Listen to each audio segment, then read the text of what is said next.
Hi everyone, this is Ryan with SacramentoTaxAppeals.com, and today I wanted to help answer some of your questions about property taxes. I have real estate agents and realtors and homeowners asking me these questions all the time, so I figured it would be helpful to put up some information about the calendar year from January through December, what you can expect in terms of property taxes, and dates and deadlines to pay attention to.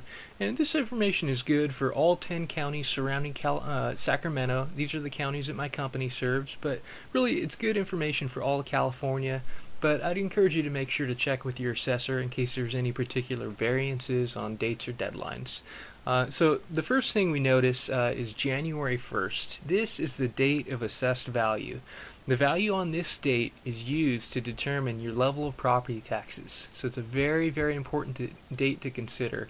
I have homeowners all the time who talk to me in the third quarter of the year, maybe September, October, November, and they say, my property is worth X amount right now. And which, that's good and I'm happy for you, but the assessor does not consider your property value right now. What they're looking at is your property value back on January 1st. That's called the date of assessment.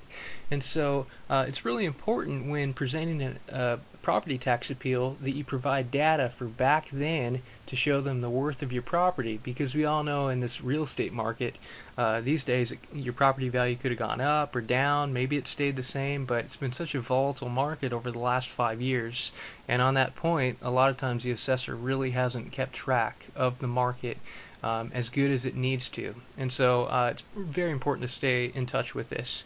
The next thing is February, March, April. You'll begin to see certain companies send out mailers to appeal your property taxes. Sometimes these mailers will strangely, or not so strangely I should say, resemble a tax bill. I even had one company a couple of years ago send me a letter and said, if you don't get your $179 in right now within the next 30 days, then we're going to impose a late fee. And that was ridiculous because they didn't have any power or authority to do such a thing, but they're acting as if they did. And I'll tell you in just a minute why it's such a bad idea to work with companies like this, so hold that thought for just a second. The third thing we come to is April and May. You'll begin to see a lot of positive publicity from the assessor's office about how much they lowered property taxes for the year. They'll give statistics and say, on 20,000 homes in the county, we lowered property values, we're staying in touch with the market, and we're really looking out for homeowners. And so you'll see this on all the news stations, print media, you'll see it online, and really what we need to do when we see this type of publicity, we need to ask ourselves the question, what is the purpose of this type of publicity? I'm not advocating that you be a cynic or believe the worst, but I'm saying that the assessor here has definitely a strategy. They want the consumer to believe that the assessor is doing all that they can to reduce property values. Now, the real question to ask, when you hear this type of information is, okay, that's nice, but did they get my property value right? I'm finding that a lot of people are overassessed just a little bit, so maybe 5 or 10%.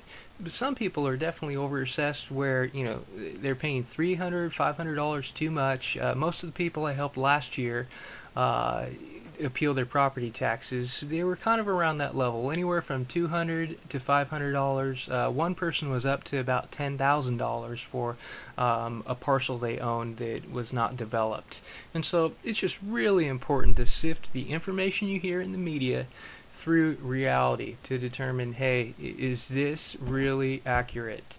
And then after that, in May and June, new assessed values come out. This is when the assessor says your property as of January 1st of this year is now worth X amount. Now, it could have stayed the same, could have gone up. could have gone down. Depending upon how they assess your property, they have a mass appraisal process, and so they don't look at each individual one, but they apply a formula to all their properties, and so there's definitely some room for them to miss the mark, so to speak.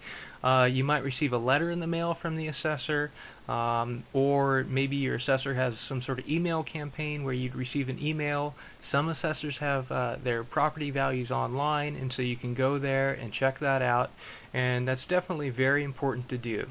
And so if the assessor comes out with their values in May or June, don't you think it would probably be a bad idea to appeal your property taxes in February or March? You know, when these companies send you a letter saying we're going to help you, these companies don't even have access to the new assessed values yet. So I strongly recommend not doing anything during those months. You do what you like, and let me know if you have questions there. Really this time, when you get your new assessed value, especially in Sacramento County, these values will come out usually third week of May. In some counties like Placer County, they actually didn't come out until July. But it's really decision time for the homeowner or for the commercial property owner. Well, you'll really be able to ask yourself, is there an economic advantage for me here to appeal my taxes? Would I actually save money? And so that's the bottom line, because you don't want to be wasting your money. You definitely need to keep your money in your pockets. July 2nd is the first day to officially appeal your property taxes. Okay, and so this is day number 1. And then after that, the deadline to appeal your taxes is either September 15th or November 30th. Now these are for California counties. Most counties surrounding Sacramento, the deadline to appeal your property taxes is November 30th. However, Placer County is September 15th. And so that's definitely worth paying close attention to and keeping on your calendar. I will say this though, if the assessor sends you something in the mail, maybe a supplemental tax bill, you really need to pay very careful attention and read the fine print, because sometimes they say as of 60 days from this letter, that's your window to dispute your property taxes. That might end before September 15th or November 30th, and so please pay very careful attention to that. If you have any questions about property tax appeals, about deadlines, what you can do as a residential property owner or commercial property owner, please give me a call. My company is definitely available to help you, only if it makes good economic sense for you. I'll be honest, most people we worked with last year or spoke with, we ended up turning away because there just wasn't enough savings, and we're honest about that. But the ones where it was very clear there's savings to be had, we really are passionate about helping people like that. We'll look up your property for free to see if there's a real advantage for you to dispute your taxes. Just go to our website and fill out the contact form. Go to sacramentotaxappeals.com, click contact, and fill in all your information, click submit, and then we'll get back to you in a reasonable time period. Our fees are reasonable for you, and we're really grateful to work with local homeowners as well as commercial property owners. You can call us at 916-595-3735, or you can email us at info@sacramentotaxappeals.com. Thank you so much.